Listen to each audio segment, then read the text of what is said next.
What are you the most scared of in life? This right now. Okay, cool. No, let's go deeper. Speed round. Why? Why? No, can I change my answer? I'm not actually that afraid about this. It is it's up there for sure. What am I most afraid of in life? I'm afraid of not achieving my goals, really, I guess. Yeah, I'm afraid of like reaching an age and thinking that it's too far gone now and I don't have the chance anymore. Which I don't know if that's actually true. That's probably just bollocks, but I think you can make anything happen at any time. But especially like the industries that I kind of tapped into when I was younger, dancing as an example. Acting's a bit more, you've got more time on your hands, I guess. Yeah. But I went to a theatre school growing up, so they kind of drill into you now or never. You got to do it now. You're 11 at school, just make money. What is going on? So yeah, that is probably a big fear of me, but yeah, it definitely drives me too. Do you think it positively impacted you or negatively impacted you? Overall, positively. Yeah. The residue, negative, yeah. What's the residue? The residue is like off the back of that experience as well, comes a lot from dancing, I'd say too. And actually a big fear about singing as well, because I was always very confident in my acting ability, but dancing comes with the caveat of conscious about your body, conscious about, how other people are perceiving you. You're constantly looking at yourself in the mirror as well, just in the idea of control over your body and things. And being in such a vulnerable state with a group of mixed, girls and boys, and everyone's just looking at you. You can imagine what comes up with that at 11 years old. So that was just instant. But the singing one's a bit more interesting, I think, because when I was young, I thought I was a good singer, and going to that school made me realize how talented people are, especially with singing, the actual level of it. You can get some, and I'm not going to comment on the industry now. I'm just talking about actual singing ability. That is, there's some people that can sing incredibly, and then being asked to do a solo in front of those people, that is very intimidating. So now it's kind of taking away all of that, because it's not true. It's actually not. You don't need to be technically the best. You don't, and that goes with anything. You don't. Oh my God. Oh, this is the perfect opportunity. So. Oh my God, light bulb. I saw the light bulb go off in I thought I was going to have nothing to say.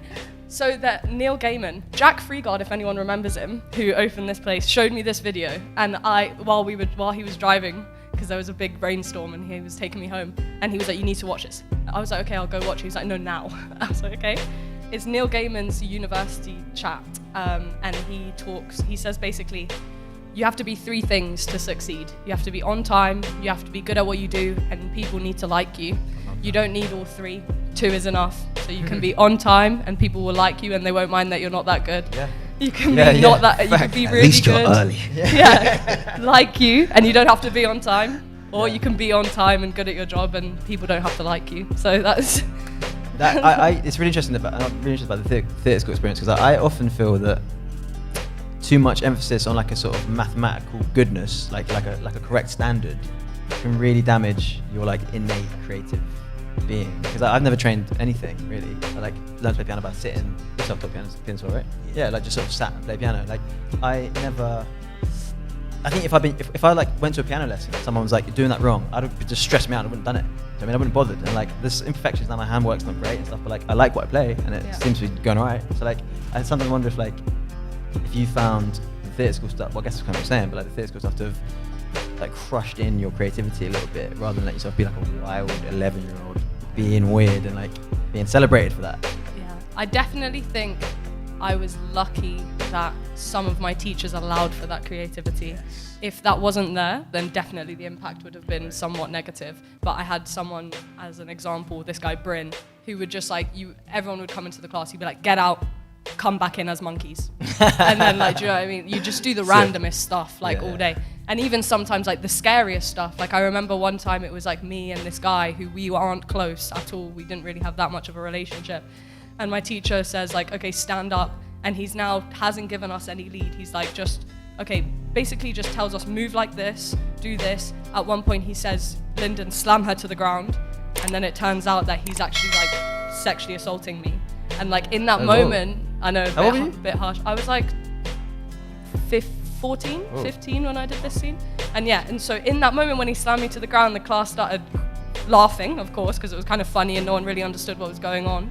And then, then in like 2 seconds, everyone shut up because I was like basically crying like on the floor because I was like trying to act as if something bad was happening. Yeah. And everyone went silent, and I was like, wow, this is really powerful. Like, this is really cool. So that kind of stuff, let my for sure. creativity flow. Thank you so much. Thank you. Great work.